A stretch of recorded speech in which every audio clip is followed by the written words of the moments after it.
माननीय प्रांत संघ चालक जी, माननीय विभाग संघ चालक जी, उपस्थित सभी नागरिक सज्जन, माता भगिनी, संघ कार्य को 100 वर्ष पूरे हुए, उस निमित्त अनेक कार्यक्रम सोचे गए हैं। 100 वर्ष पूरे होने के प्रसंग को हम कोई उत्सव मानकर नहीं मना रहे, सेलिब्रेशन नहीं है, क्योंकि टिके रहे तो 100 वर्ष अपने आप हो जाते हैं। और वैसे भी संघ कार्य 100 साल चले, 200 साल चले, ऐसी इच्छा हम लोगों की कभी नहीं थी। जल्दी से जल्दी पूरा हो जाए, ये था। तो 100 साल हो गए, ये आनंद का विषय तो सबको है, क्योंकि संघ बहुत कठिन परिस्थितियों में से 100 साल उसने गुजारे हैं। परंतु इतने साल क्यों लगे, ये एक आत्म परीक्षा का भी विषय है। उस दृष्टि से सारा विचार करते समय एक बात आई कि फिर से एक बार संघ को सबके सामने वर्णन में लाना चाहिए।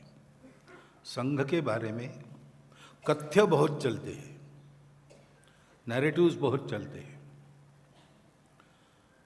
और जो हमारी हितैषी भी कभी कभी नैरेटिव पैदा करते हैं, वो भी सही नहीं होता। क्योंकि संघ का नाम आज सब लोग जानते हैं, पूरी दुनिया में आरएसएस कहने से लोगों को पता है, परंतु संघ क्या करता है इसको समझ लेना, ये बहुत कम लोगों ने किया है।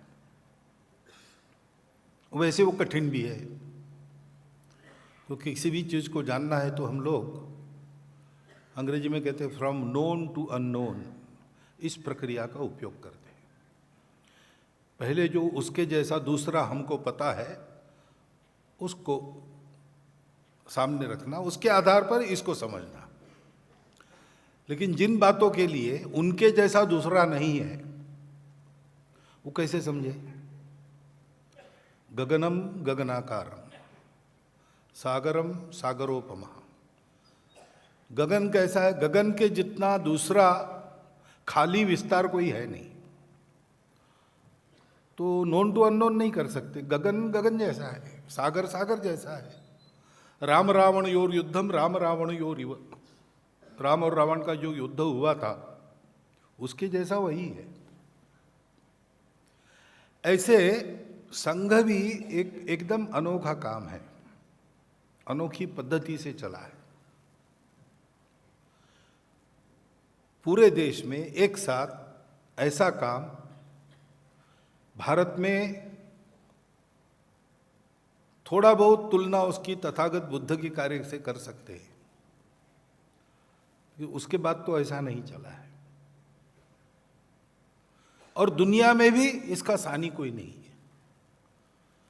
और इसलिए संघ कैसा है ये फ्रॉम नोन टू अननोन समझने के लिए जाए तो गलतफहमी होती है। क्योंकि गणवेश पहनकर हम लोग पथ संचलन करते हैं, शारीरिक कार्यक्रम करते हैं, लाठी वाठी घुमाते हैं, तो कोई समझे कि ये पैरामिलिट्री ऑर्गेनाइजेशन है तो वो गलती होगी।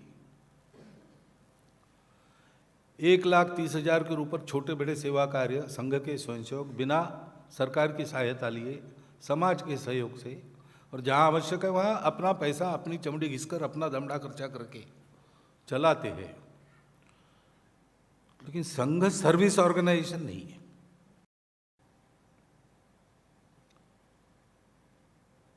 तो समझना कठिन है, क्योंकि इसकी जैसा दूसरा नहीं है। और संघ के बारे में उल्टा समझे ऐसे प्रयास बहुत चले हैं, आज भी चल रहे हैं। तो सब कुछ जानकर भी गलतफहमियां उत्पन्न करने वाले कथ्य नैरेटिव्स ये प्रसारित किए जाते हैं। आजकल आदमी मूल में जाकर जानकारी लेने का कष्ट नहीं करता। तो संघ को जानना तो विकिपीडिया पढ़ेगा। विकिपीडिया में सब कुछ सही नहीं है।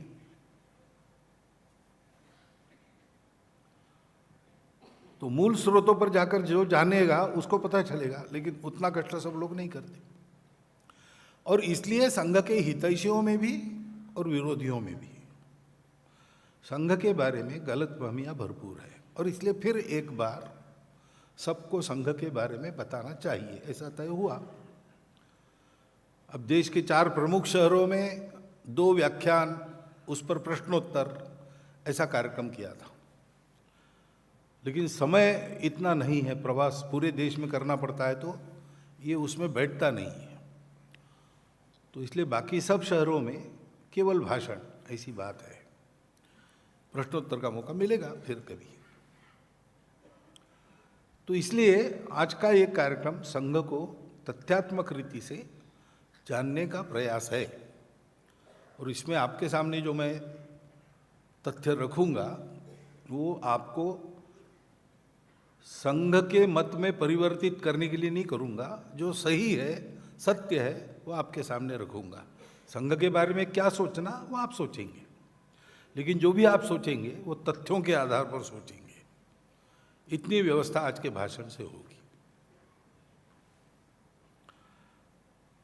एक आम जानकारियां संघ के बारे में, एक आम भावना ऐसी है कि संघ किसी प्रतिक्रिया के रूप में या विरोध के रूप में खड़ा हुआ। ऐसा नहीं है। संघ कोई प्रतिक्रिया नहीं है, संघ किसी का विरोध नहीं है, संघ किसी से स्पर्धा भी नहीं है। संघ के निर्माता डॉक्टर हेडगेवार, उनके जीवन का एकमात्र लक्ष्य था देश के लिए काम करना। बचपन में ही वो अनाथ हो गए थे, घर में कमाई नहीं थी, दारिद्रता की अवस्था में उनको पढ़ना पड़ा। लेकिन पूरे अपने पढ़ाई में वो हमेशा अपने क्लास में पहले 10 में रहे, और देश के लिए जो भी प्रकार चल रहे थे, प्रयत्न चल रहे थे, स्वतंत्रता के लिए हो, समाज सुधार के लिए हो, समाज के आत्मभान को जगाने में वाले प्रयास हो, राजनीतिक प्रयास हो, जागृति के, स्वतंत्रता के लिए आंदोलन हो, क्रांतिकारकों के प्रयास हो, इन सब में वो प्रत्यक्ष रूप से सहभागी होते थे। इन सब कार्य प्रवाहों में उन्होंने स्वयं प्रत्यक्ष सहभागिता की, प्रामाणिकता से, निस्वार्थ बुद्धि से कार्यकर्ता बनकर काम किया। काम करते समय अध्ययन भी बहुत किया। विद्यालय में थे तभी वो नियमित अपने विद्यालय के वाचनालय में वाचन करते थे। उस समय लोकमान्य तिलक जी का केसरी सर्वत्र आता था मराठी भाषिकों में, उसका नियमित वाचन वो करते थे। एक उनको दृष्टि जन्मतः मिली थी विशेष प्रकार से समझने की, तो उस दृष्टि को लेकर समाज के सारे व्यवहार का, स्वभाव का, क्रियाकलापों का, आंदोलन, ये सब कार्यक्रम करते थे, उसकी प्रतिक्रियाओं का, उसके परिणामों का ऐसा अध्ययन चिंतन वो बहुत करते थे। और ये काम करते थे तो इन कार्यों में जो धुरीण लोग थे उस समय के, उन सब से उनका संपर्क आया और चर्चा भी हुई। लोकमान्य तिलक जी से उनकी चर्चा हुई है, सावरकर जी से हुई है, महात्मा गांधी जी से हुई है, सुभाष बाबू से हुई है। क्रांतिकार्य में थे इसलिए राजगुरु भगत सिंह, चंद्रशेखर आज़ाद, इनसे हुई है। मदन मोहन मालवीय जी, डॉक्टर बाबा साहेब आम्बेडकर। सार्वजनिक कार्य में होने के कारण ये सारे संबंध उनके बने, और उनके ध्यान में आया कि अपने स्वयं के अध्ययन, चिंतन, अनुभव का जो निष्कर्ष है, वही निष्कर्ष इन सब लोगों का है। इनकी विचारधाराएं अलग अलग है, कार्यक्षेत्र अलग अलग है, परंतु सब लोग एक बात महसूस करते हैं कि हमने जो विषय हाथ में लिया है और उसके पीछे हमने अपना जीवन लगाया है, उस विषय का हल तो हम निकाल लेंगे, उसमें समस्या नहीं है। आज ना कल स्वतंत्रता मिल जाएगी, आज ना कल हिंदू समाज की रूढ़ियाँ कुरीतियाँ समाप्त हो जाएगी, आज ना कल देश को स्वतंत्रता मिलकर देश का कारोबार देश के लोग संभालेंगे, सब होगा। परंतु इसके पहले भी हुआ है। अंग्रेज कोई पहले आक्रमणकारी नहीं थे। तो प्राचीन समय हूणों के आक्रमण से शुरू होता है। हूण, कुषाण, शक, यवन, फिर इस्लाम, फिर ब्रिटिश। बार बार मुट्ठी भर लोग बाहर से आते हैं। वो हमसे सब प्रकारों में हल्के हैं। हमारे जैसे धनवान नहीं, हमारे जैसे चारित्रवान नहीं, हमारे जैसे शूरवीर नहीं है। वो दूर से आते हैं, अपने देश के आबो हवा का उनको अभ्यास नहीं है, लेकिन हमारे अपने घर में वो हमको पराजित कर देते हैं। और ये एक बार नहीं, 7 बार हुआ है। 8वें अंग्रेज है।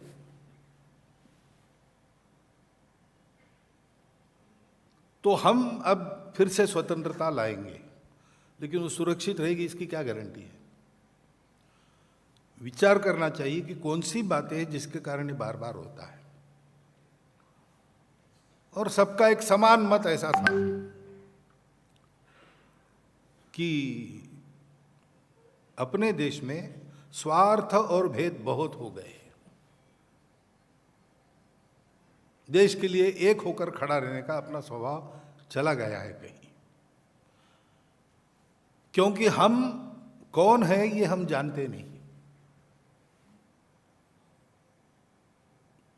हम स्वतंत्रता आंदोलन के लिए आंदोलन भी करते हैं, लेकिन अंग्रेजों की नकल करते हैं।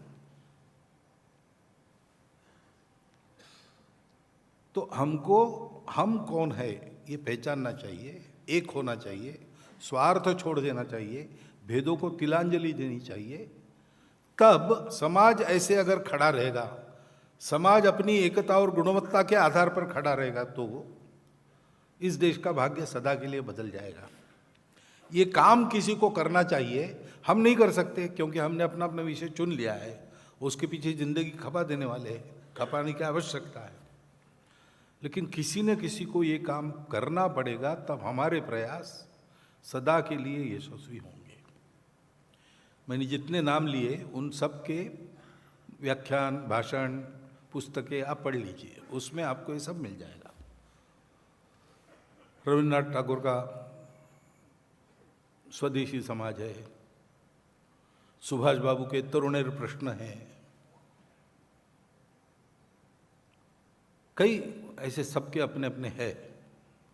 उसमें ये बात मिल जाती है कि आत्मभान चाहिए, हम कौन हैं समझना चाहिए। उसका थोड़ा बहुत वर्णन भी सब करते हैं। और समाज में एकता गुणवत्ता आए बिना भारत के भाग्य का नष्टचर्य सदा के लिए समाप्त नहीं होगा। सदा के लिए भारत के भाग्य को बढ़ता रखना है तो इस समाज को ठीक करना पड़ेगा। तो डॉक्टर हेडगेवार ने सोचा कि सब बड़े बड़े लोग बड़े बड़े विषय लेके लगे और यशस्वी भी होंगे, तो सबके कामों को पूरा करने वाला एक काम जो उपेक्षित है, किसी को समय नहीं उसको करने का, तो मैं सब छोड़ के इसी में समय लगाता हूँ, ये काम मैं करता हूँ। 8-10 साल उन्होंने प्रयोग किए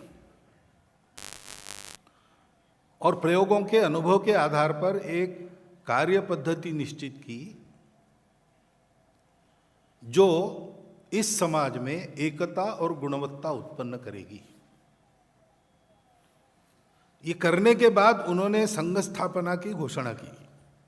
1925 की विजयादशमी के दिन आज से ये हिंदू संगठन करने वाला संघ शुरू हुआ है, ऐसा उन्होंने कहा। लेकिन क्या करना बताया नहीं।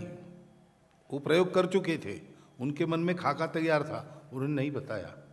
कार्यकर्ता आए कि चलो घोषणा तो हो गई, लेकिन अब करना क्या है। तो उन्होंने कहा कि बैठो और विचार करो, सब मिलकर तय करो। संघ स्थापना की घोषणा के बाद 14 वर्षों तक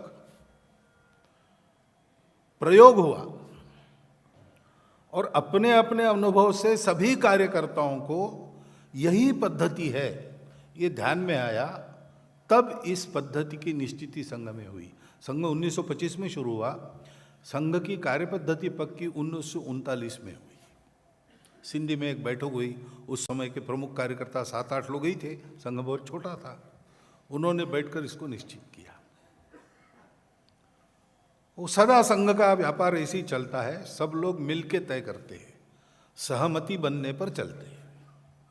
यहाँ कोई जबरदस्ती, अनुशासन है, लेकिन अनुशासन थोपा नहीं जाता है, सबने अपने मन से स्वीकार किया हुआ अनुशासन, ऐसे ही संघ चलता है। तो Sangh has come to fulfil not to destroy, ये पहली बात ध्यान में रखनी चाहिए। किसी के विरोध में, किसी तात्कालिक परिस्थिति की प्रक्रिया में, किसी बढ़ने वाले के प्रतिस्पर्धा में संघ का कार्य नहीं है, उसकी किसी से स्पर्धा नहीं है। क्योंकि संघ ने तय किया कि संपूर्ण समाज को संगठित करना है, संपूर्ण हिंदू समाज संगठित होना चाहिए। हिंदू समाज में हमारा संगठन, ऐसा नहीं करना है। समाज में एक प्रभावी प्रेशर ग्रुप, ऐसा नहीं करना है। पूरा समाज ही एकता में निबद्ध, अनुशासित, गुणवान समाज होना चाहिए।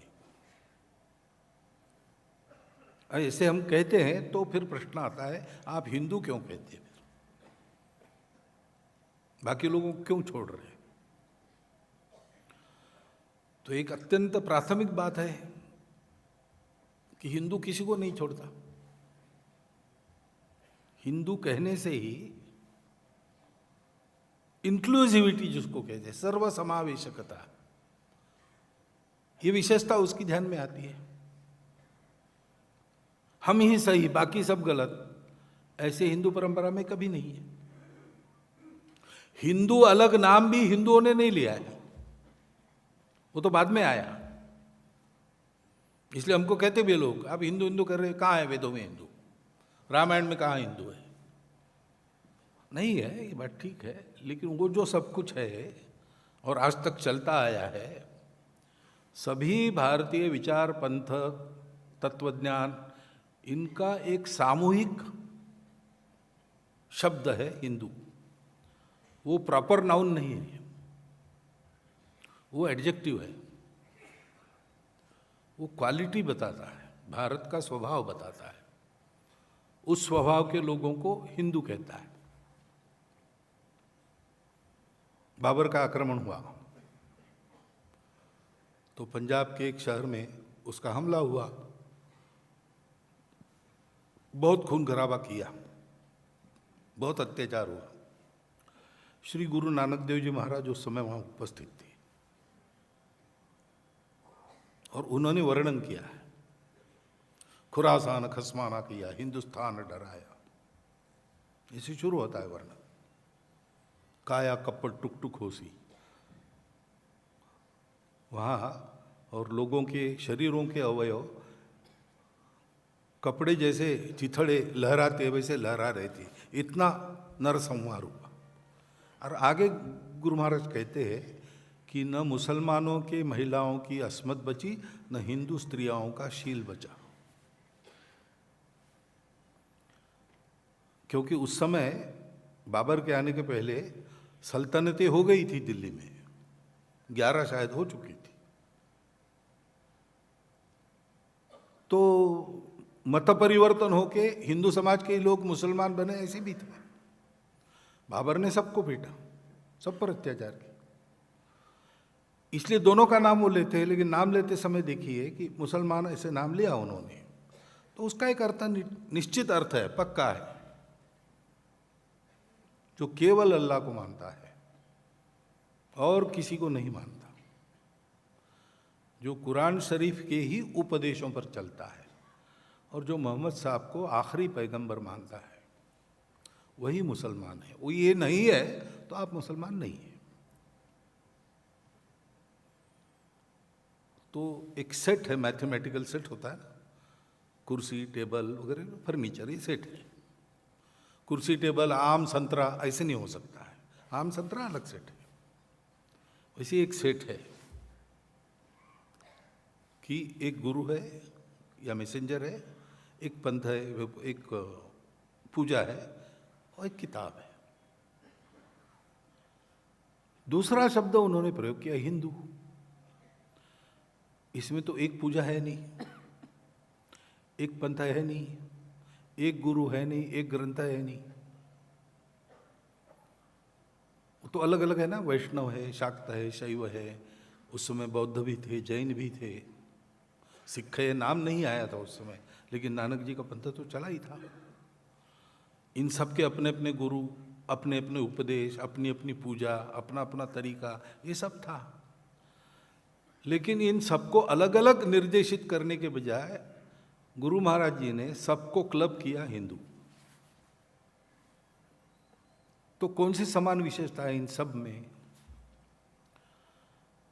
वो कहते हैं कि भाई हम सही है, हमारे लिए हमारा रास्ता सही है, उस पर हम पूरे श्रद्धा पूर्वक चलेंगे, उसके लिए मर मिटेंगे भी। लेकिन आपका अलग रास्ता है, वो भी आपके लिए उतना ही सही है, हम उसको भी स्वीकार करते हैं, सत्य मानते हैं, लेकिन वो हमारे लिए नहीं है, आपके लिए है।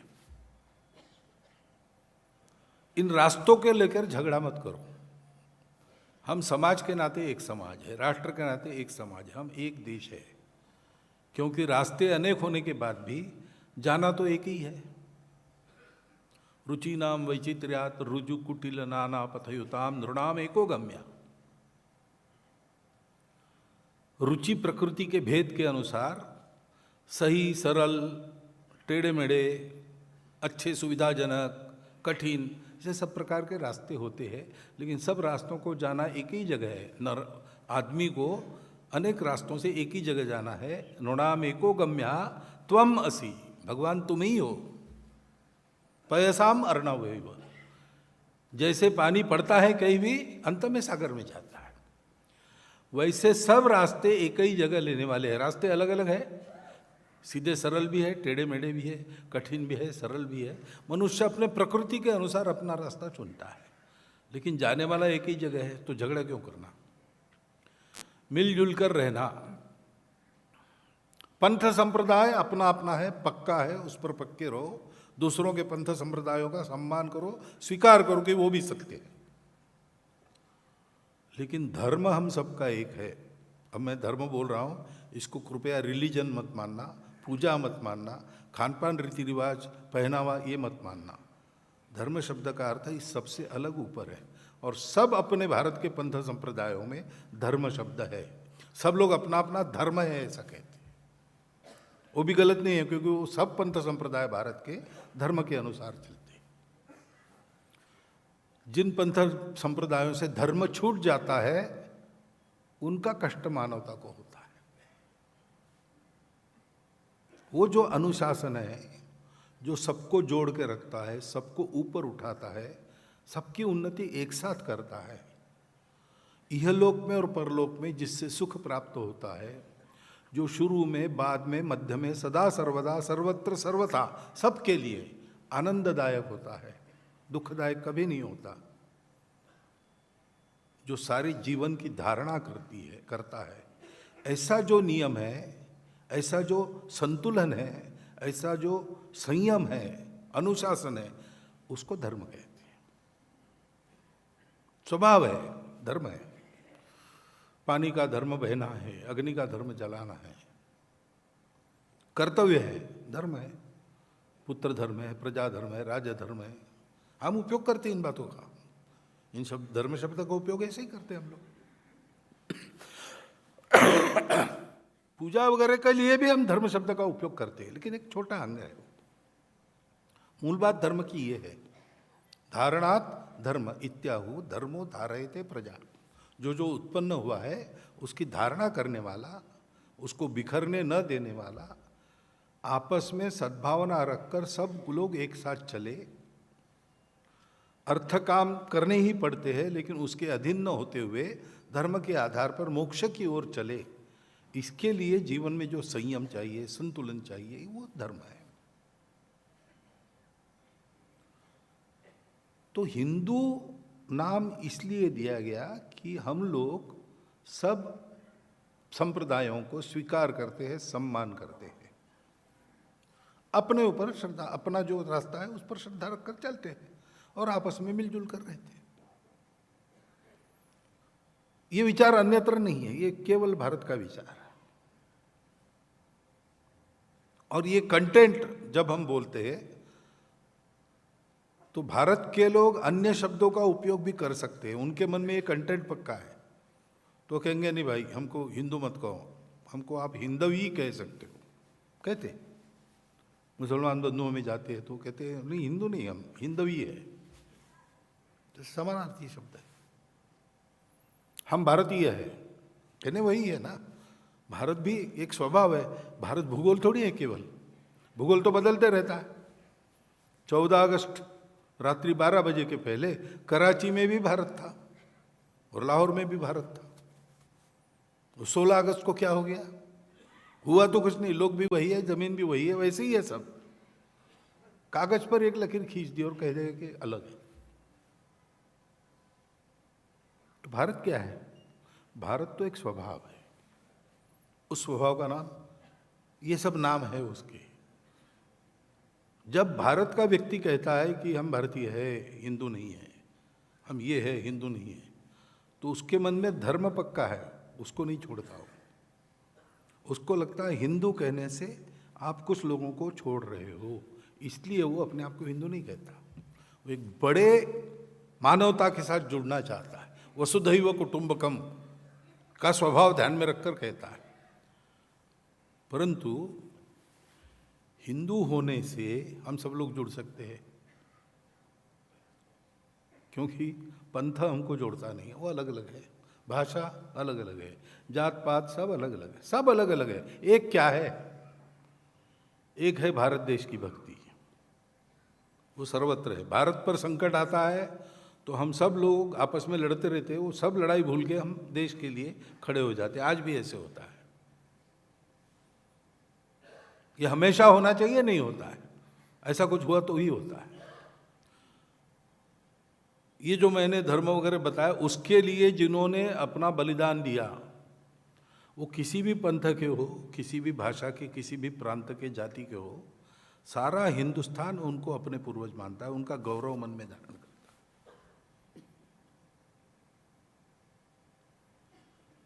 और हम सब लोगों को ये संस्कार मिला है, हमारी संस्कृति सबकी एक संस्कृति है,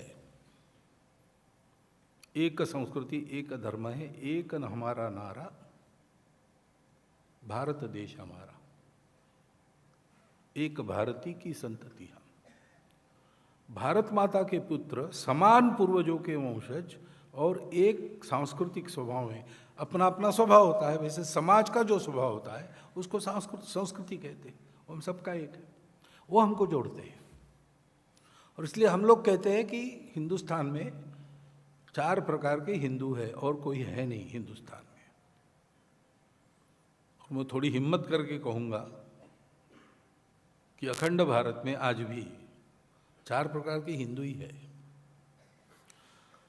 एक है जो कहते गर्व से कहो हम हिंदू है, ठीक है, एक प्रकार है। दूसरा प्रकार वो कहते भाई गर्व से क्या कहना है, हिंदू होते हैं, मुसलमान होते हैं, ईसाई होते हैं, हिंदू होते हैं, हम हिंदू हैं और हिंदू रहेंगे, गर्व करने की क्या बात है, ठीक है, दूसरा प्रकार। तीसरे कहते हैं भाई जोर से मत बोलो, घर में आओ तब हम बताएंगे आपको हम हिंदू हैं, बाहर नहीं कहेंगे। है उनके कुछ कारण है, अपने स्वार्थ है, कुछ है। और चौथे है कि जो भूल गए हैं और वो भूले रहे और इस भुलक कड़ी में और लोग शामिल हो, ऐसा प्रयास करने वाली ताकतें हैं, क्योंकि वो भारत को उठने नहीं देना चाहते, क्योंकि हिंदू भाव हमको जोड़ता है। हिंदू भाव को जब जब भूले आई विपद महान, भाई टूटे धरती खोई, मिटे धर्म संस्थान। है कि नहीं? अपना इतिहास देख लीजिए पिछले 1000 वर्षों में। आज भी जहाँ जहाँ अशांति गड़बड़ है वहाँ आप देखेंगे तो या तो हिंदू जनसंख्या कम है या हिंदू भाव कम है। और इसलिए हिंदुस्तान हिंदू राष्ट्र है ऐसा जब हम कहते हैं तो उसमें हम किसी को छोड़ते नहीं हैं, उल्टा आज जो नहीं है इसमें जुड़े वो भी कल जुड़ सकते हैं, इस संभावना को खुला रखकर हम बात करते हैं। संपूर्ण हिंदू समाज का संगठन, यानी इन सब का संगठन, 4 प्रकार के हिंदुओं का संगठन। बस अब परीक्षा में आए हैं, 4 प्रश्न आए हैं, 2 आसान है 2 कठिन है। आसान प्रश्न पहले, बाद में कठिन प्रश्नों को हाथ लगाएंगे। तो इसलिए अपने आप को हिंदू कहने वालों को पहले संगठित करो, उनका एक उत्तम जीवन खड़ा करो, उसको देख के जो स्वार्थ के मारे नकारते हैं वो भी स्वीकारने लगेंगे। करते हैं, थोड़ा वातावरण उत्पन्न हुआ तो लोग मानस सरोवर में डुबकी लगा के सेल्फी वेल्फी खिंचवाते हैं, जो आज तक का नहीं कहते थे कि हम हिंदू हैं। उनको लगता है कि ये जीवन अच्छा हो रहा है तो इसमें हमारा नाम है, हम तो अब बोलना चाहिए। और जो भूल गए हैं उनको भी याद आ जाएगी, क्योंकि पूरे नहीं भूले, बहुत कुछ बातें हैं अभी भी, जानते हैं नहीं जानते, लेकिन वो है। संपूर्ण हिंदू समाज का संगठन क्यों?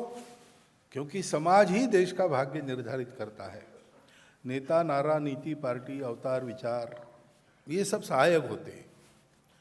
जब तक पूरा समाज एक गुणवत्ता लेके खड़ा नहीं होता, पूरे समाज में एक वातावरण नहीं होता, किसी देश का भाग्य उदय नहीं होता। आप सभी बड़े हुए देश और आज गिर गए कुछ, सबको देखिए, सबका इतिहास देखिए। अमेरिका हो, इंग्लैंड हो, फ्रांस हो, क्यूबा हो, रशिया हो, चाइना हो, जापान हो, इन सबके उत्थान को हमने देखा है।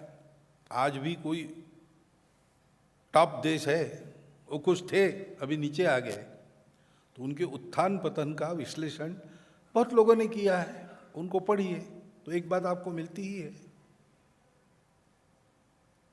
कि उस देश के समाज में एकता और गुणवत्ता थी, इसलिए उनका भाग्योदय हुआ। उसमें कमी आ गई, उनका पतन भी हुआ। डॉक्टर मुरली मनोहर जोशी चीन गए थे, हो गया, कोई समिति वगैरह होगी, विदेश के दौरे होते ही है राजनीतिक लोगों के, तो उसका काम हो गया, वापस आना था, लेकिन उनको फ़ोन आया चीनी सरकार से कि आप रुक जाओ, हमारे कल सभी यूनिवर्सिटी का यूथ फेस्टिवल एक जगह है, बड़ा भव्य है, उसको देखकर आप जाओ, आपका विमान वगैरह हमने वो व्यवस्था कर दी है। तो रुक गए। तो वो बताते हैं, बहुत विशाल स्टेडियम जैसा था, ऊपर से छत वगैरह भी था, तो उसमें ऐसी व्यवस्था सबके बैठने की थी। 10 लाख के ऊपर युवा थे और एकदम अंधेरा हो गया, फिर सामने पर्दे पर प्रकाश आ गया और पहले सूर्य, सारी दुनिया का नक्शा आ गया, और फिर ड्रैगन जो चीन का प्रतीक है, वो ऐसे अनेक ड्रैगन पूरे दुनिया पर उड़ रहे हैं, ये स्थिति चित्र में दिखाई। और फिर वो संचालक का आवाज़ आया कि एक समय चीन का प्रभाव ऐसा था, हमको फिर से ऐसा चीन खड़ा करना है। तो अपने नई पीढ़ी को ये सिखाया जाता है, तब देश बड़े बनते हैं। और इसलिए देशभक्ति, प्रामाणिकता, अनुशासन इत्यादि का संस्कार करने वाली एक पद्धति हमने खोजी। सरल पद्धति है, कहीं भी चल सकती है, खर्चा नहीं है, साधन की आवश्यकता नहीं, बस करने वाला आदमी चाहिए तो शुरू हो जाती है। वो संघ की शाखा है। संघ की विशेषता या संघ इस नाते जो कुछ है वो इतना ही है, बाकी तो सब विचार अपनी सनातन परंपरा में से जो भारत में चलता आया हुआ है और सभी जो स्वीकार करते हैं वही विचार है।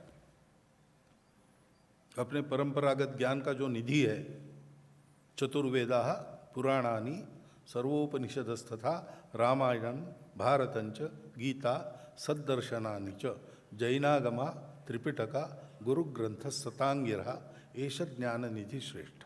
ये हमारा ज्ञान निधि है।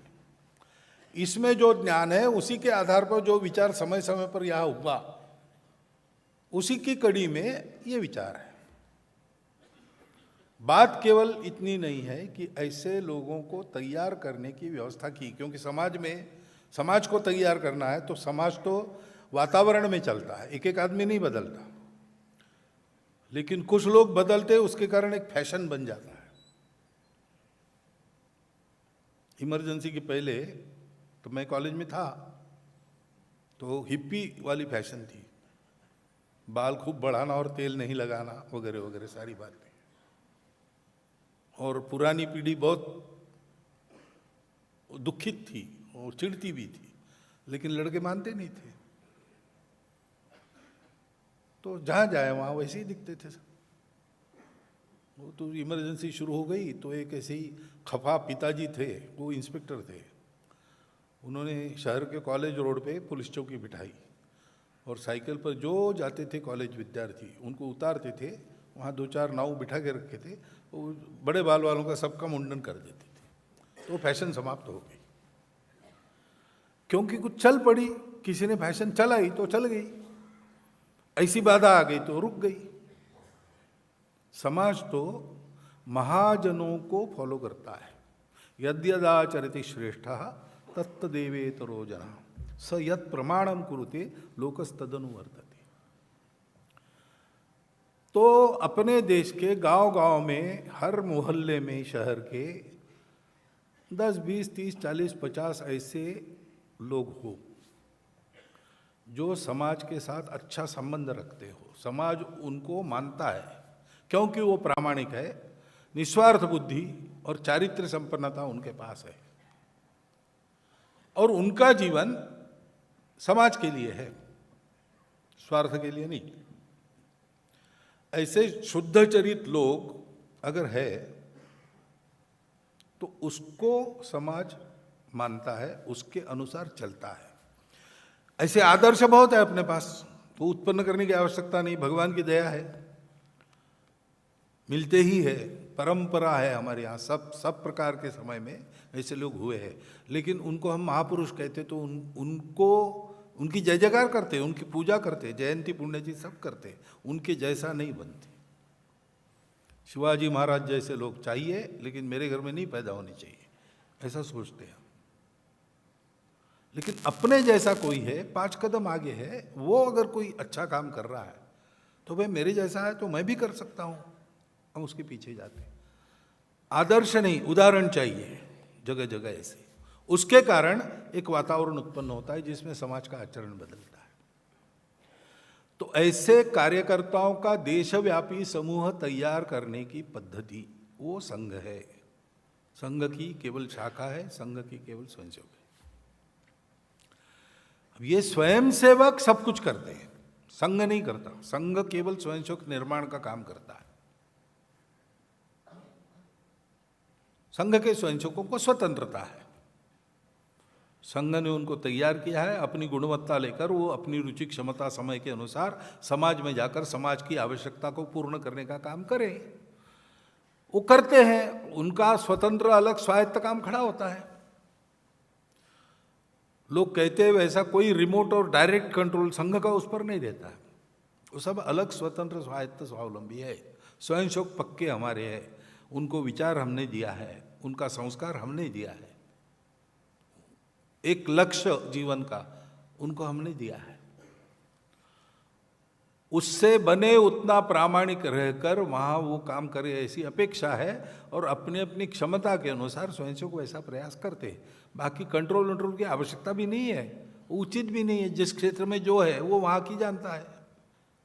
ऐसे ये संघ चलता है। पहले अगर 40 साल पहले हम ये बताते थे, लोग कहते थे आप शब्दों के खेल कर रहे हो, संघ कुछ नहीं करेगा और स्वयंसेवक कुछ नहीं छोड़ेगा, संगठन सब स्वतंत्र है, स्वयंसेवक पक्का हमारा है। मतलब क्या है? लेकिन आज ध्यान में आता है, आज लोग समझते भी हैं, क्योंकि देश में ये सब काम जो बड़े बड़े लोग कर रहे थे वो यशस्वी होने हैं और पूर्णतः सफल होने हैं, फिर से उनकी आवश्यकता न पड़े, इतना परिणाम उनका होना है। तो समाज की गुणवत्ता ठीक करने का काम ये समय लगाकर करने का काम है, एकाग्र होकर करने का काम है। उसमें लगने वाला आदमी बाकी विचार नहीं करेगा। उसमें से तैयार हो रहा व्यक्ति समाज के लिए उसको शिक्षित किया है, वो समाज के काम करेगा, और सब अलग अलग चलेंगे। ऐसी कल्पना करके संघ चला, और आज हम देखते हैं कि उस कल्पना के अनुसार बहुत सटीक रीति से सारा काम हो रहा है। आसान नहीं रहा। 100 साल हम चले, वो पहले तो घोर उपेक्षा थी, विचार की मान्यता नहीं थी, हिंदू समाज के संगठन की बात करते हो तो लोग कहते हैं कि मेंढक तोड़ने जैसी बात है भाई। चार हिंदू कभी एक तरफ चलते हैं क्या मुंह करके? पांचवा कंधे पर हो तो ही चलते, नहीं तो नहीं चलते। हिंदू समाज क्या मरने वाली जाति है, उसका क्या संगठन करना है? आदि आदि। और डॉक्टर हेडगेवार के पास कुछ कमाई नहीं थी, जैसा मैंने कहा, देश के लिए सब छोड़ दिया था उन्होंने। जोलत-जहाल देशभक्त थे, एकमात्र उनका गंतव्य इस जीवन में यही था।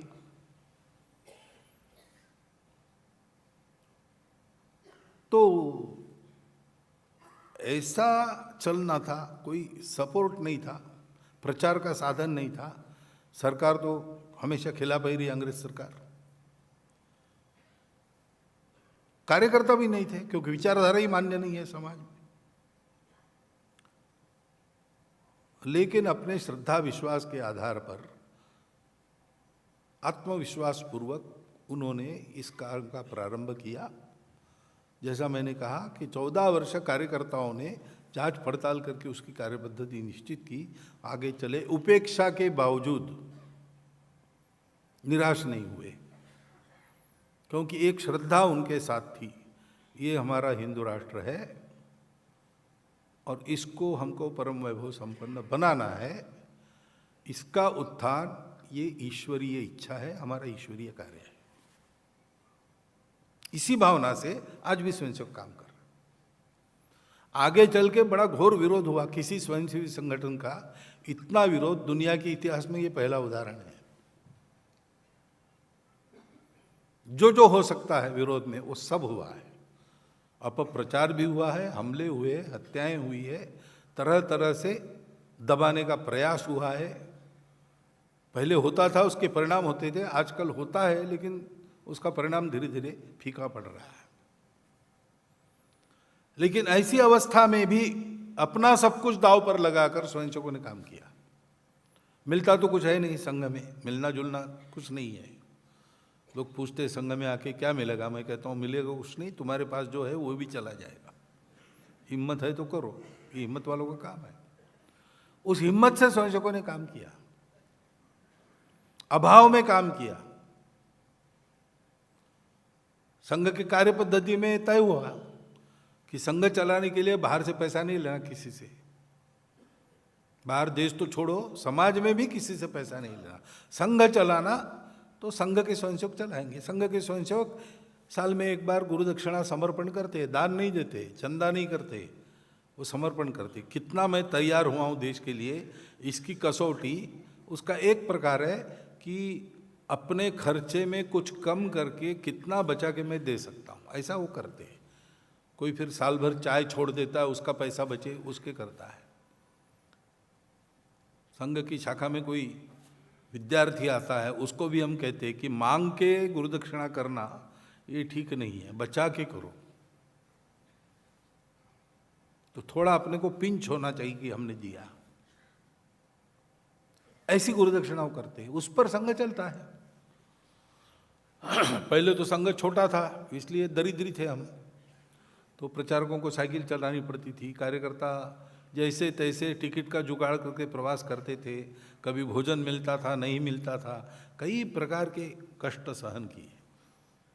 आज थोड़ा अच्छा है, संघ बड़ा हो गया है, पर्याप्त तो स्वयंसेवक है, गुरु दक्षिणा आती है। फिर भी मार्च से लेकर जुलाई तक जरा खींचतान रहती है हमारी, लेकिन अभाव नहीं है और प्रभाव भी नहीं है। ये संपत्ति की बहुत अच्छी स्थिति होती है, उस स्थिति में हम हैं।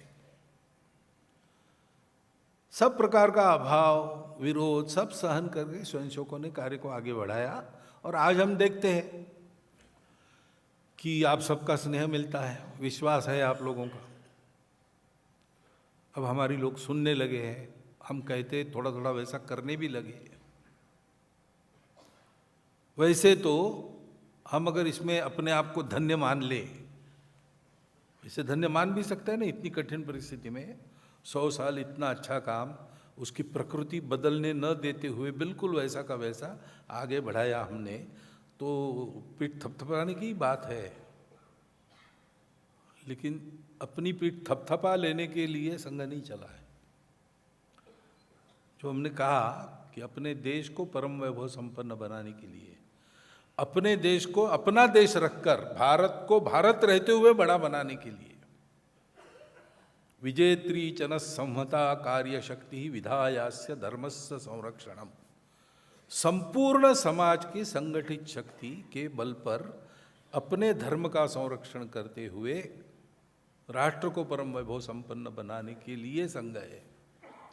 और इसलिए 100 साल के बाद भी संघ को चलाना है। तो क्या करेंगे?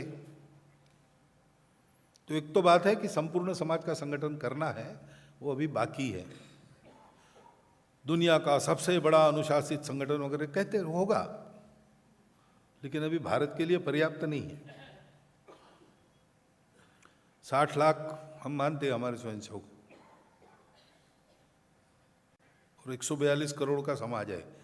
केवल अपने आप को हिंदू कहने वाले गिन लो तो भी 100 करोड़ का तो है ही। कहाँ 60 लाख और कहाँ 100 करोड़?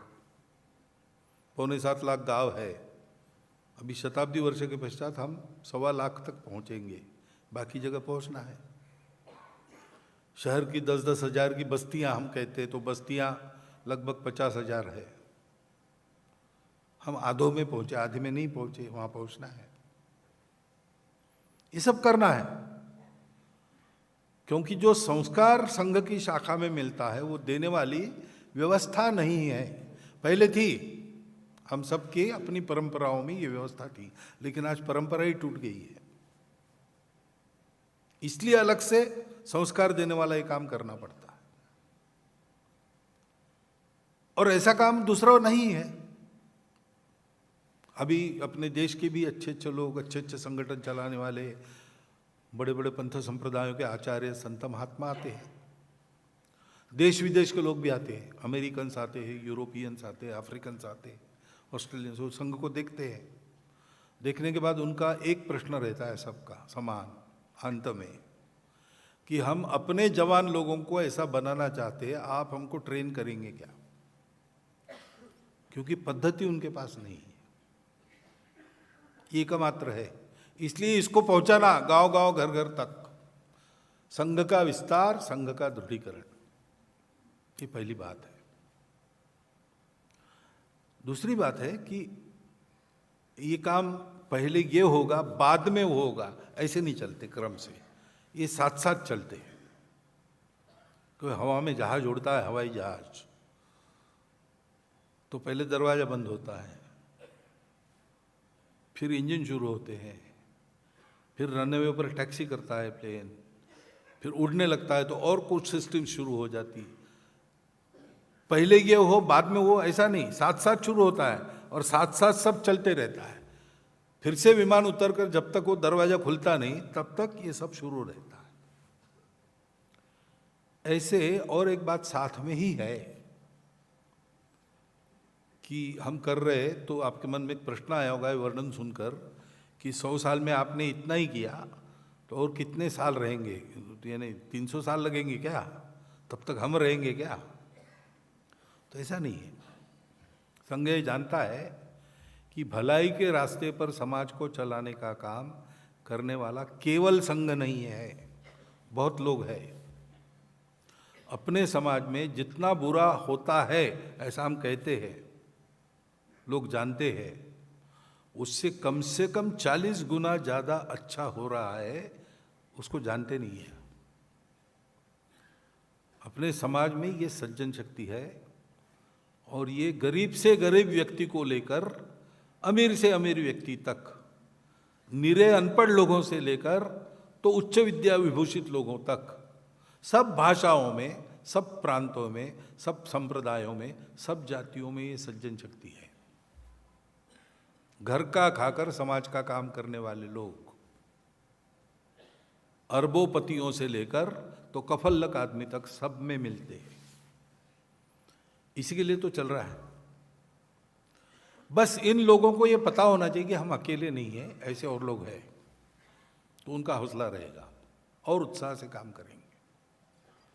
और इसलिए इस सज्जन शक्ति के साथ संपर्क, उनका आपस में संपर्क, नेटवर्किंग, काम अपना अपना करे अपने पद्धति से, लेकिन संबंध रखे। बनती है जितनी उतनी मदद कर, एक दूसरे को पूरक बनकर चले, तो बहुत बड़ा काम हो जाएगा। जो वातावरण हम तैयार करना चाहते उसके लिए स्वयंसेवक तैयार कर रहे। किसी किसी कारण वैसी ही गुणवत्ता रखने वाले लोग समाज में हैं। हमारे द्वितीय सरसंघ चालक गुरु जी एक बार विनोबा जी को मिलने गए, विनोबा जी भावे को। तो विनोबा जी भावे ने उनको कहा कि देखो गोलवलकर जी, मैं संघ का असभ्य सभ्य हूं। वो असभ्य यानी सभा में न आने वाला, इस अर्थ में उन्होंने कहा। मैं आपकी शाखा में कार्यक्रमों में नहीं आता हूँ, गणवेश नहीं पहनता हूँ, लेकिन जैसा स्वयंसेवक को होना चाहिए वैसा मैं हूँ। वो बात सही है। ऐसे अनेक लोग समाज में हैं। ये सज्जन शक्ति उसी में से है।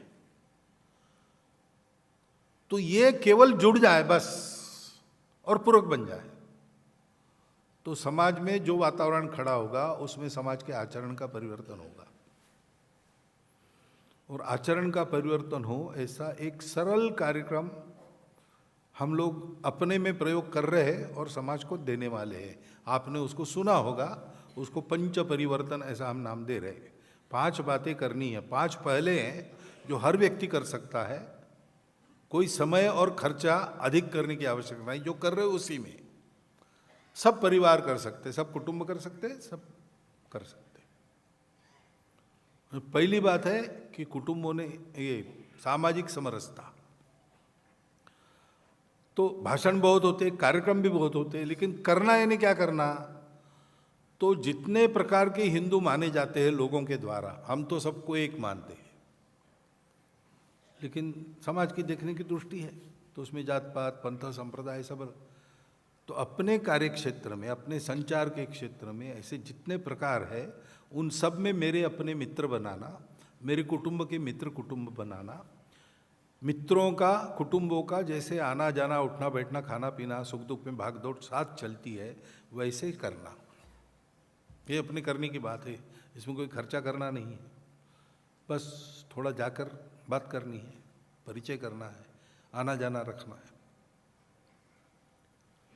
तो कार्यक्रम वगैरह के पीछे एक व्यवहार खड़ा होगा, एक दूसरे का मन जानेंगे, फिर समझदारी आती है।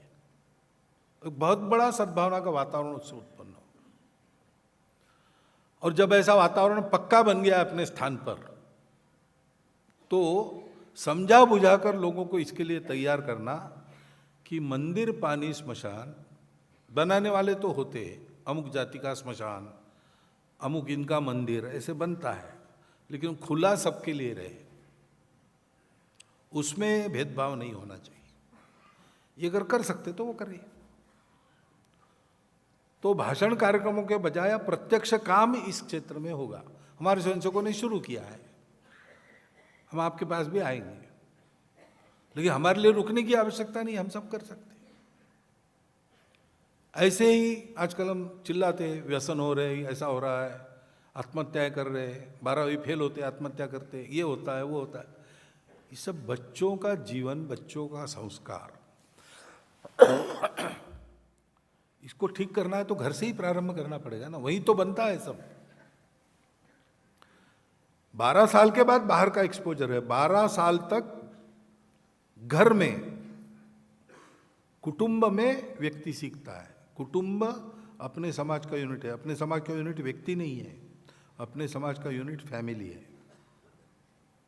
वो हमारा सामाजिक यूनिट है, वो हमारा सांस्कृतिक यूनिट है, वो हमारा पॉलिटिकल यूनिट है, वो हमारा इकोनॉमिक यूनिट भी है।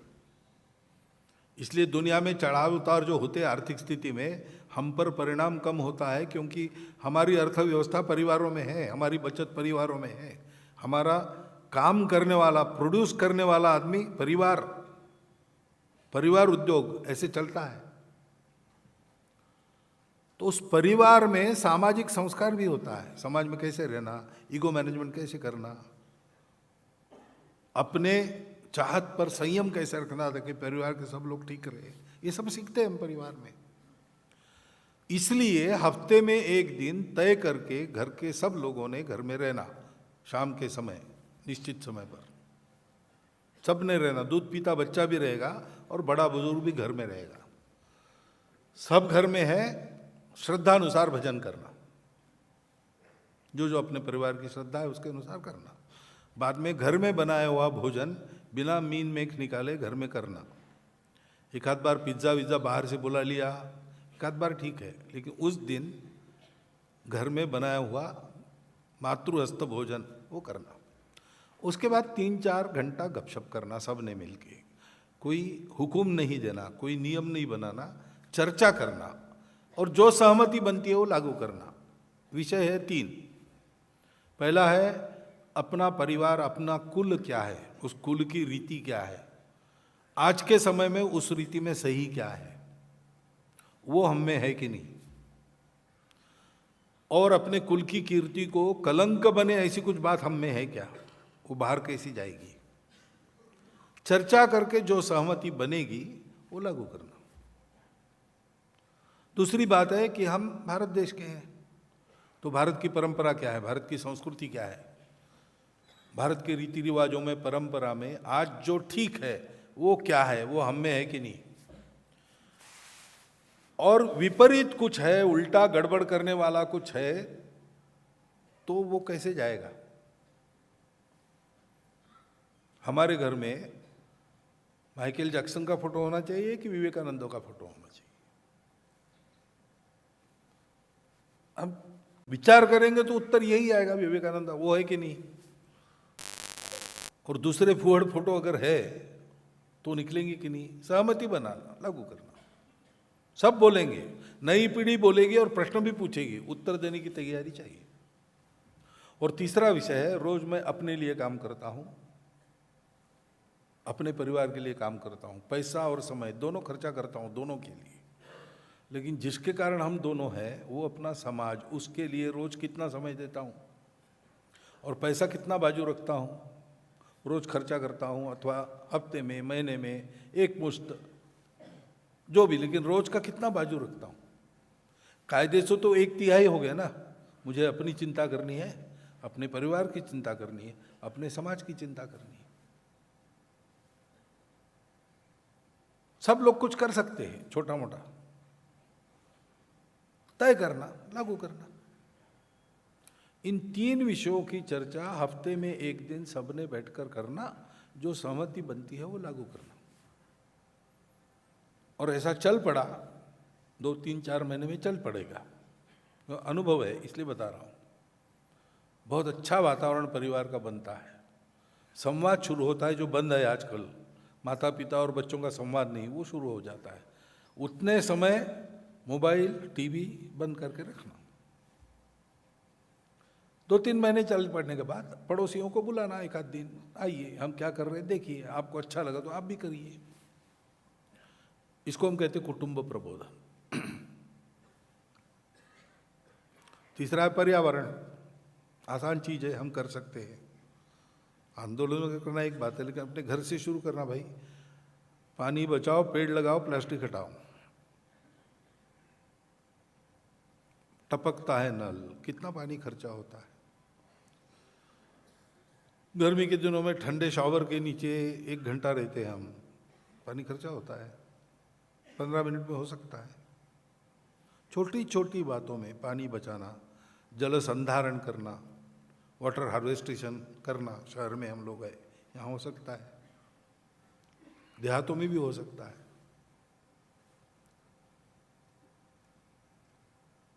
हरियाली उत्पन्न करना, वृक्षारोपण के कार्यक्रम होते उसमें तो जाना ही। लेकिन हमारे घर में आजकल तो गमले में भी खेती होती है ना।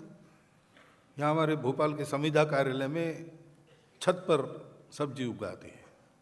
कभी कभी इतनी होती है कि पड़ोसियों में बांटनी पड़ती है। शुद्ध है, विषमुक्त है। जहाँ कर सकते करना चाहिए। घर में जितनी हरियाली बढ़ाएंगे उतना अच्छा है, और बाहर भी जितने वृक्ष लगाएंगे, वृक्षों को कटाई से बचाएंगे, उतना अच्छा है। और सिंगल यूज प्लास्टिक कम से कम बंद करना चाहिए। ये पर्यावरण की सुरक्षा के लिए पूरा समाज ऐसा करने लगे तो बहुत फर्क पड़ेगा। आप जानते हैं कोरोना के समय इससे उल्टी बातें सब बंद हो गई थी ना। तो 15 दिन में आसमान कितना साफ हुआ, कितने पंछी वापस आ गए, सब हो गया था। क्या था, हम सब ने अपने अपने घर में जो हम करते थे पर्यावरण के विरुद्ध, वो सब बंद किया। बहुत ज़्यादा नहीं, लेकिन ऑफिस में जाना बंद हो गया तो पेट्रोल का धुआं बंद हो गया, बहुत सारी ऐसी बातें बंद हो गई। तो कितना फर्क पड़ा, ऐसे पड़ता है। फिर चौथी बात है कि स्वबोध के आधार पर चलना। अपने घर के चौखट के अंदर अपनी भाषा, अपनी भूषा, अपना भजन, अपना भ्रमण, अपना भवन, अपना भोजन। अपनी मातृभाषा अपने बच्चों को ठीक से आती है कि नहीं? आज नहीं आती है, आपको पता है। अपने बच्चे 1 2 3 4 पहाड़ा हिंदी में नहीं बोल सकते, 1 2 3 4 ही बोलना पड़ता है उनको। ऐसा है कि नहीं? हम है ना, हम है तो हमारी एक भाषा है, वो हमारी विशेषता है, हमारी पहचान है भाई। भारत की सारी भाषाएं राष्ट्रभाषाएं हैं, कोई भाषा कम ज्यादा नहीं है। अपनी मातृभाषा अच्छी तरह बोल सकने की क्षमता अपने घर में अपनी चाहिए। अपने घर के अंदर विदेशी भाषा का उपयोग नहीं करना। जिस प्रांत में रहते उस प्रांत की भाषा भी आनी चाहिए। मैं बंगाल में रहता हूं तो मातृभाषा कोई भी हो, बंगाली मुझे आनी चाहिए। और हम सब भारत के लोग आपस में बात कर सके, इसलिए कोई समान भारतीय भाषा व्यवहार भाषा के नाते चाहिए। सारी राष्ट्रभाषाएं भारत की है, सारी भाषाएं, कोई एक भाषा जो आसानी से सब लोग बोल सके, व्यवहार भाषा चाहिए। 3 भाषाओं का ज्ञान होना चाहिए, कोई कठिन बात नहीं है। स्कूल में ही होता है ऐसा नहीं है, बोलचाल में, घर की बोलचाल। कहाँ स्कूल में थोड़ी भाषा सीखता है बच्चा, तो घर की बोलचाल में भाषा सीखता है, स्कूल में बाद में जाता है, व्याकरण सीखता है। लेकिन बोलचाल करना आना चाहिए इतनी भाषाओं। अपनी वेशभूषा ठीक है, विदेशी वेशभूषा में बहुत सारे काम आजकल करने पड़ते हैं, लेकिन कम से कम पर्व त्योहारों पर हम हमेशा फुल पैंट पहनते, कोट सूट टाई में रहते, अच्छी बात है। लेकिन पर्व त्योहार पर कम से कम धोती बांध सकना आता नहीं मुझे, ऐसा नहीं कहना पड़े। अपनी वेशभूषा, अपना भजन, अपने घर में अपना भजन होना चाहिए। कोई चुपचाप क्रॉस टांग देता है गले में अपने बच्चे की, क्यों करेगा भाई ऐसा? और हमारा बच्चा वो समझता नहीं, होता है ऐसा। अपना भजन, अपना भवन, अपना भोजन। जैसा मैंने कहा, एक आध बार बाहर गए, बाहर का खाना खाया, एक आध बार पिज़्ज़ा मंगा लिया वगैरह वगैरह, ठीक है एक आध बार। लेकिन हमेशा घर का बना हुआ खाना, ये स्वास्थ्य की दृष्टि से वही उत्तम रहता है। ये तो सर्वमान्य चीज़ है ना, करनी चाहिए। भवन, अपना घर, उसका रख रखाव, उसमें लगी बातें। अपना घर है तो उसमें अपने बेडरूम में तकिए में वेलकम क्यों या हैप्पी ड्रीम्स क्यों है भाई? अपनी भाषा में कुछ लिखो ना। हम तो यूरोपियन नहीं ना, हमको अंग्रेजी में ही समझ में आता है क्या? अच्छे सपने अंग्रेजी में ही आते हैं क्या हमको? ऐसा तो है नहीं। जहाँ तक बन सके, क्योंकि अपनी पहचान, अपना स्व, ये प्रगति का पहला सोपान होता है। जो अपनी बातों पर शर्म करता है उसकी कभी उन्नति नहीं हो सकती। आत्मनिर्भर होना है तो पहले आत्मगौरव चाहिए, और फिर जो घर में बनता है वो बाहर से नहीं लाना। बाहर से वही लाना जिसके कारण अपने गांव के लोगों का रोजगार होता हो।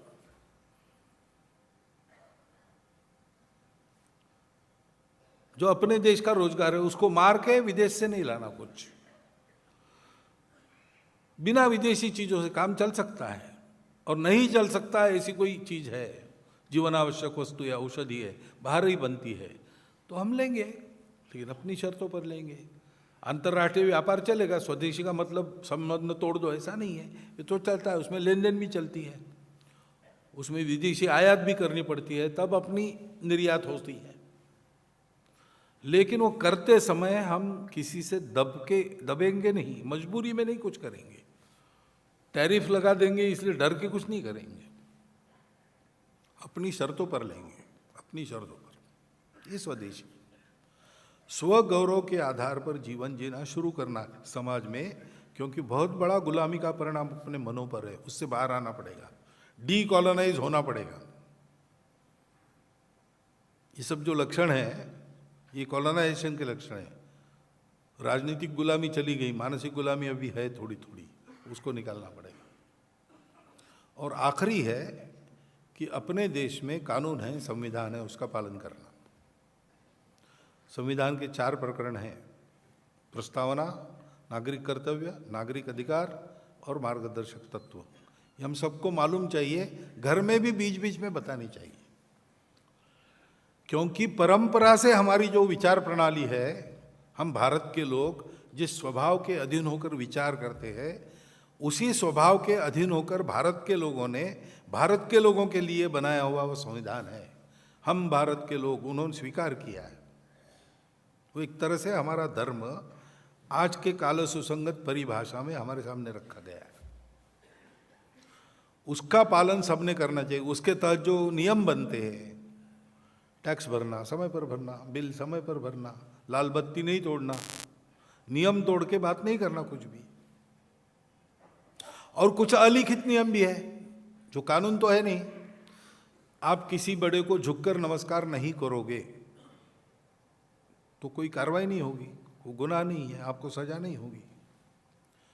परंतु आप ऐसा झुककर प्रणाम करने की आदत लगाओगे तो आपका अपने अहंकार पर अपने आप नियंत्रण आएगा। ऐसे कई अलिखित नियम अपने परंपरा में हैं जो अपने मनुष्य के नाते विकास में अत्यंत उपयोगी, उपकारक ऐसे है। उन सब का पालन करना, नई पीढ़ी से करवाना। नागरिक बोध, नागरिक कर्तव्य, इसका ये मतलब होता है। भगिनी निवेदिता ने कहा है कि स्वतंत्र देश में नागरिक अनुशासन का पालन और नागरिक संवेदना, सोशल कॉन्शियसनेस, इसको रखना, यही देशभक्ति का नित्य रूप है। ये कार्यक्रम है, सरल है, सब कर सकते हैं। आज आपने सुना, हम आएंगे, तब तक रुकने की आवश्यकता नहीं, आप शुरू कर सकते हैं। शुरू करना, ये हम करने वाले हैं। और फिर अब समय आ गया, जो अपने आप को हिंदू कहते हैं वो एक शक्ति के रूप में इकट्ठा हो गए। वो शक्ति और बढ़नी चाहिए, सतत होनी चाहिए, ये ठीक है। लेकिन अब उसके चलते अब सबको समझाना, जो भूल गए हैं उनको भी, और जो स्वार्थ के कारण ना कहते उनको भी। इसलिए ऐसे सब लोगों में संवाद करना। भारत के लोगों का बाहर संवाद बढ़े, भारत के बाहर, उसमें अपने पड़ोसी देश जो है, आज तो हम उनको भारत के बाहर ऐसे ही कहना पड़ेगा, लेकिन एक समय तो भारत ही था ना। तो शासन प्रशासन के स्तर पर क्या सहयोग होगा, विरोध होगा, पता नहीं, वो अपनी चाल से चलती है वो बात।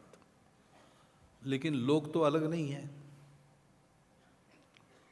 तो समान परंपरा के हम लोग हैं, एक ही भारत भूमि के अंग के नाते अलग अलग देश है, और हमारी विरासत समान है। इस बात को लेकर लोगों से लोगों का संबंध बने, इसके लिए भी हम कुछ कर सकते हैं क्या? अब विचाराधीन इसको रखें। अभी निर्णय तो प्रतिनिधि सभा करेगी, लेकिन विचार में है। ऐसी कुछ बातें समाज आगे चले, जो संघ ने लक्ष्य रखा है, वो एकमात्र लक्ष्य है संघ का। संपूर्ण हिंदू समाज के संगठन के बाद संघ को और कुछ करना नहीं है, और संपूर्ण हिंदू समाज के संगठन के अलावा कुछ काम करना नहीं है।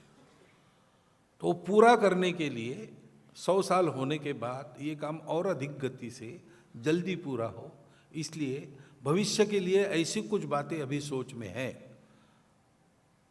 हमारा 26 में ये वर्ष समाप्त होता है, उसके बाद की प्रतिनिधि सभा में इसका निर्णय हम लोग करेंगे। सामान्यतः इस तरफ विचार प्रवाह सारा चल रहा है। ये जानकारी आपको देने के लिए मैंने बताया। सारा कार्यक्रम ही, आज का सारा भाषण ही आपके सामने संघ के बारे में तथ्य रखने का कार्यक्रम है, वो मैंने रखे हैं। अब मेरे कहने पर भी पूरा विश्वास आप नहीं रखेंगे तो भी चलेगा, अंदर आके संघ को देख लीजिए। क्योंकि चीनी कितनी मीठी है, मैं 2 घंटा समझाऊं तो भी पूरा समझ में आएगा। 1 चम्मच चीनी खा लेंगे तो तुरंत समझ में आएगा। वो सबसे अच्छा संघ को समझने का तरीका है संघ के अंदर जाना, प्रत्यक्ष अनुभव करना, 6 महीना, 7, 2 साल रहकर संघ क्या है कैसे समझना, ठोक बजा के ठीक से। कोई औपचारिकता नहीं है, आप मन मर्जी से अंदर आ सकते हैं, मन मर्जी से बाहर जा सकते हैं, मन मर्जी का ही काम है, और कोई सैंक्शन संघ के पास नहीं है। शुद्ध सात्विक प्रेम दोस्ती हमारे काम का आधार है। इसलिए आप देख सकते हो, आप आइए देखिए। और आज के भाषण में जो मैंने आपको बताया वो है कि नहीं, इसकी पड़ताल कीजिए। है ऐसा दिखा और ठीक है ऐसा लगा तो लग जाइए प्रयासों में, संघ की शाखा में आइए, अथवा संघ के स्वयंसेवक इतने सारे समाज के भलाई के काम करते हैं, उसमें उनके सहयोगी बनिए। या आप कोई ऐसा भला काम कर रहे हो, उसमें संघ का सहयोग लीजिए, जहाँ जितनी ताकत है उतना होगा। या नहीं, हम अपना काम कर रहे हैं, ठीक है, कोई बात नहीं, आना जाना मिलजुल रखेंगे। जब जहाँ जितनी सहायता कर सकते हैं उतनी एक दूसरे को सहायता करेंगे। क्योंकि मैंने बताया कि संघ के स्वयंसेवकों की जैसी गुणवत्ता वाले लोग बाहर भी है, और इसलिए हम ऐसा मानते हैं कि ऐसी गुणवत्ता रखकर समाज के भलाई के लिए प्रामाणिकता से, निस्वार्थ बुद्धि से, बिना उसको कुछ भुना कर टिकट मारने की चेष्टा न करने वाले, बिना स्वार्थ के परोपकार का जीवन जीने वाले शुद्ध चरित्र लोग जो है, वो अपना अपना काम अगर उत्कृष्ट कर रहे, देश के लिए कर रहे, तो शाखा संघ उनको मालूम भी नहीं है तो भी हम मानते हैं कि वो हमारे स्वयंसेवक ही है। परंतु ये करना आवश्यक है, क्योंकि अपने देश को बड़ा बनाने का काम किसी के भरोसे नहीं छोड़ना है। करने वाले हैं वो करेंगे, लेकिन उनके भी भरोसे नहीं छोड़ना है भाई। पूरे समाज की ताकत लगती है तब देश बड़ा बनता है। और इसलिए संपूर्ण समाज के संगठन को हम कहते हैं। हमारा विरोध करने वाले भी उस भविष्य की लिस्ट में हमारे हैं, उनको भी संगठित ही करना है। क्योंकि कुछ लोग बाहर ले जाएंगे, बहुत थोड़े भी बाहर रहेंगे तो भी ये काम होगा नहीं। सबकी ताकत लगेगी, सबकी लकड़ी लगेगी, तब गोवर्धन उठेगा। उठेगा तो भगवान की उंगली से ही, लेकिन भगवान की उंगली तब काम करेगी जब सबकी लकड़ी लगेगी। और इसलिए किसी न किसी प्रकार से अपने राष्ट्र को बड़ा बनाना, क्योंकि उसकी आवश्यकता सारी दुनिया को आज है। एक नया रास्ता दुनिया भारत से चाहती है। उस भारत को बनाने के काम में हम सब लोग करना शुरू कर दे, इतना एक अनुरोध आपके सामने रखता हूँ। और इतने देर तक मेरा लंबा भाषण आपने सुन लिया, इसलिए आपके प्रति कृतज्ञता व्यक्त करता हूँ और मेरे 4 शब्दों को समाप्त करता हूँ।